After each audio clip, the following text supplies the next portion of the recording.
não terminou de falar sobre a história do carro. Que você chegou com o carro zero na garagem e tava o seu pai. Cheguei com o carro zero. Me lembra de contar essa história da moça da mama, tá? Conta, Aí eu cheguei, meu senão... pai... A hora que eu cheguei com o carro 0 km na garagem do meu pai estava disponível para o mercado de trabalho. Ele chegou e falou, filhinha, para uns ganhar, outros tem que perder. Foi assim que ele recebeu o meu carro 0 km.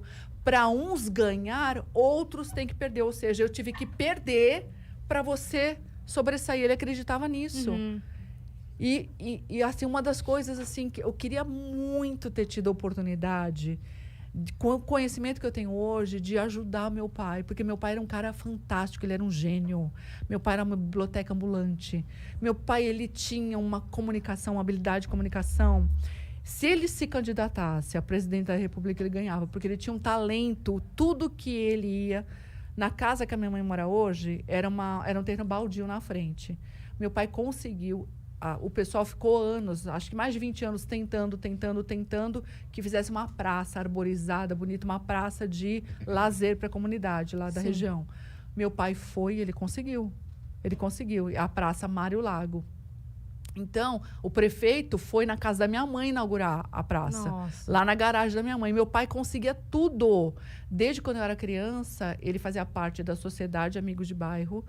Ele arrecadava nas empresas brinquedos, carrinho, boneca da garagem. Ele abria a garagem da nossa casa todo ano, no Dia das Crianças e Natal. Uhum. A gente abria a garagem, aí vinha a comunidade da favela, fazia fila e ganhava todas as crianças. Menino ganhava carrinho, ganhava boneca, as crianças.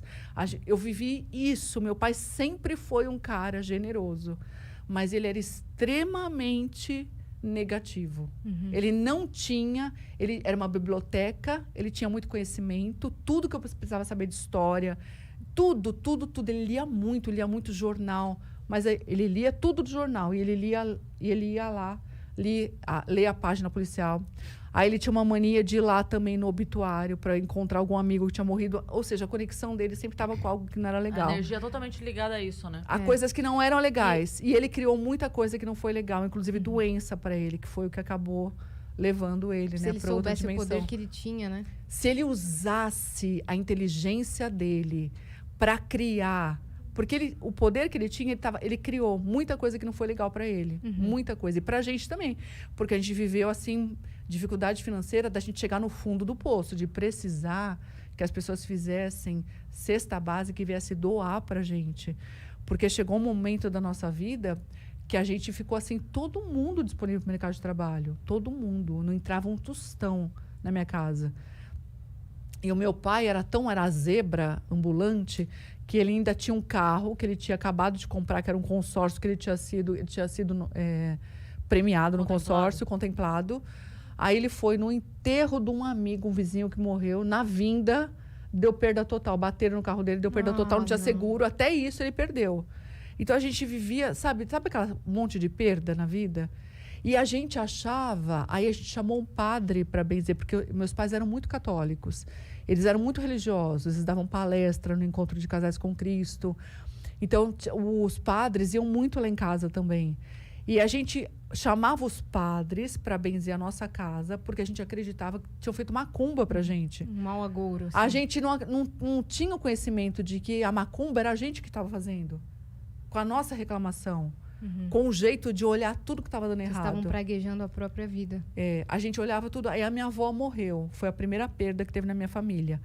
Aí a gente só olhava para aquela perda. E aí, quanto mais você se sente um perdedor, quanto mais você se sente injustiçado pela vida, mais você se torna um imã de injustiça. Mais você se torna um perdedor, mais você atrai perdas. Porque você atrai aquilo que você está sentindo. O sentimento tem um poder fantástico, tem um poder de magnetizar coisas na sua vida. Então, não adianta, como eu estava contando, né? Quando eu me separei, eu desejava tudo de ruim acontecesse para o meu ex-marido, acontecia para mim. Por quê? Porque quem estava sentindo o ódio? Quem estava sentindo a raiva era eu. Eu estava tomando veneno, esperando ele morrer. Quem estava morrendo era eu. Quem estava atraindo as coisas negativas era eu. Então, a gente não tinha esse conhecimento de que a gente cria a realidade. E a gente, é aquela coisa, é mais fácil achar que o outro pôs macumba?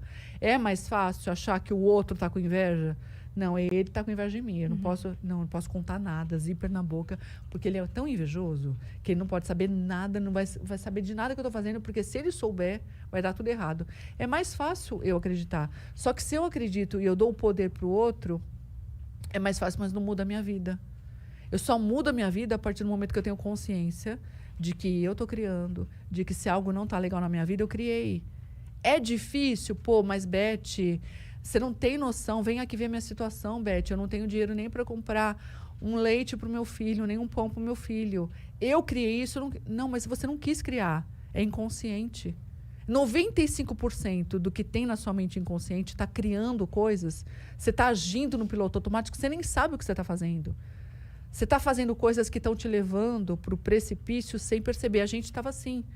Mas era macumba que tinham feito, entendeu? Na nossa visão. E não adiantava nenhum padre benzer a nossa casa, porque a gente continuava atraindo desgraça. Entende? E a gente só começou a mudar mesmo a vida da gente quando uma amiga da minha mãe, que era vizinha, que na época frequentava uma religião, tinha se curado do câncer, e ela levou a minha mãe. E nessa religião, eu aprendi sobre gratidão. Essa pessoa me ensinou sobre gratidão. E ela ensinou porque conversando comigo, ela falou para mim, Beth, você tem que parar de olhar para tudo que não está dando certo. Porque quanto mais você olha para tudo que não está dando certo, mais disso você cria. Agradece pela sua vida. E eu estava tão cega, tão cega, tão cega, que eu falei para ela, mas eu não tenho nada para agradecer. Nossa. Nada para agradecer. É difícil imaginar essa frase saindo da sua boca. Mas eu já falei. Pois é. Eu não tenho nada para louco. agradecer. Porque naquela época, o meu pai tinha feito uma dívida gigantesca impagável com a agiota. Não dava para pagar. Todo mundo disponível para o mercado de trabalho. Sua avó tinha falecido. Minha avó falecido. O meu avô estava com enfisema pulmonar. Meu avô fumava. Nossa, ele não parava de fumar, estava com enfisema pulmonar. Meu avô veio morar com a gente.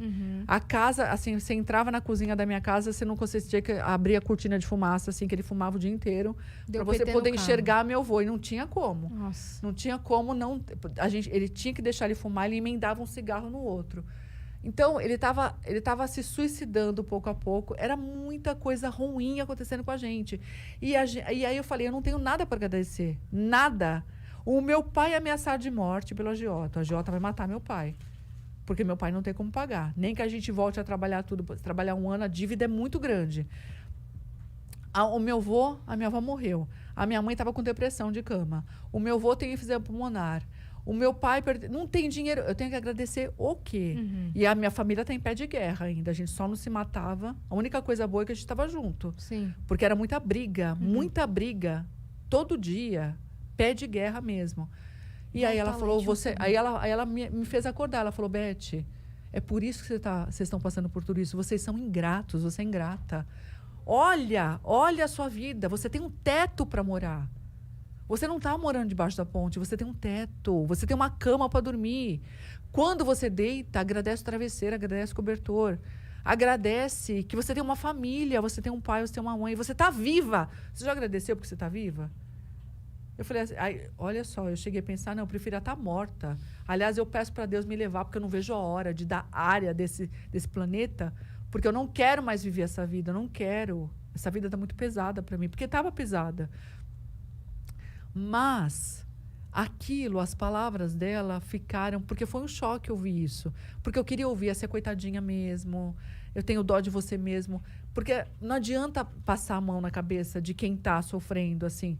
Você tem que mostrar para a pessoa como essa pessoa fez, mostrar o caminho. Sim. E esse agradecer as coisas simples é um exercício que até para começar é muito difícil. Para a pessoa que não tem o hábito da gratidão, ela começar muito a enxergar... Eu mesma, Cris, não enxergava. Eu fazia da boca para fora. Eu comecei a fazer porque eu falei, puxa, se não é por acaso que ela falou isso para mim, eu vou pelo menos experimentar. Porque pelo menos eu sempre fui essa pessoa, eu sempre fui buscadora. Eu falei, tá, eu vou experimentar. Você então eu acordava, aí eu agradecia que o sol tá lá, eu agradeço o sol. Mas era tudo da boca para fora. Agradeço porque a cama, agradeço o travesseiro, agradeço ter uma coberta. Aí o interessante é que eu comecei a perceber as coisas que eu tinha que eu não percebia. Aí, antes eu reclamava... Nossa, eu falo tanto isso nos stories, Beth. Eu falo, faça. Só começa. Começa a fazer. Eu falo assim, ó, escolhe 3 coisas. Isso. Acorde e agradece 3 coisas que você pensar. No começo é difícil achar as 3 muito coisas. difícil. E daí eu só falo assim, tenta no dia seguinte acrescentar uma. Isso. Agradece aquelas 3 e mais uma que você conseguir. Vai aumentando uma por dia. Quando você vê, você já tá olhando tudo. Você agradece até por se atrasar. Quando você percebe, Não é? quando você faz isso, você muda o seu olhar Essa semana, da vida. a minha mãe e minha irmã estavam saindo pra resolver um negócio. E aí a minha irmã foi ligar o carro de manhã, tava faltando aquele combustível da frente, sabe? Que a gente esquece de botar, né? Aí ela, aí teve que sair e tal, não sei o que, enfim, se atrasaram. Resolveram desmarcar o compromisso, marcar pra outro dia. Aí eu liguei pra minha mãe, falei, caramba, vocês foram fazer, a gente se atrasou. Daí ela falou, mas vai saber do que Deus tava livrando a gente. Então, graças Isso a aí. Deus... Exatamente. Falei, cara, é isso, sabe? Quando você entende, até pelo que dá errado, você agradece. Fala assim, obrigado de que eu me atrasei, obrigado que eu não cheguei. E se a gente vê as histórias de tragédias, de avião que caiu, quantas pessoas se livraram, não estavam no avião no momento da queda, porque o sapato apertou, porque se machucou, porque pegou no muito 11 de trânsito. setembro, tem várias histórias assim. Tem várias histórias assim. Então a gente não sabe, a gente tem que. O hábito de agradecer muda a sua vibração interna. E aí eu comecei a agradecer por tudo. Eu comecei a agradecer. Antes eu reclamava porque a máquina de lavar só centrifugava, não lavava. Aí eu comecei a agradecer, puxa, ela centrifuga, olha só, a roupa seca mais rápido no varal. Antes eu reclamava porque não tinha sabão em pó. Aí eu comecei a agradecer porque tinha sabão em pedra. Tinha sabão, tinha algum sabão. Antes eu reclamava porque tinha louça para lavar. Aí eu agradecia porque tem louça porque a gente comeu. Graças a Deus a gente comeu.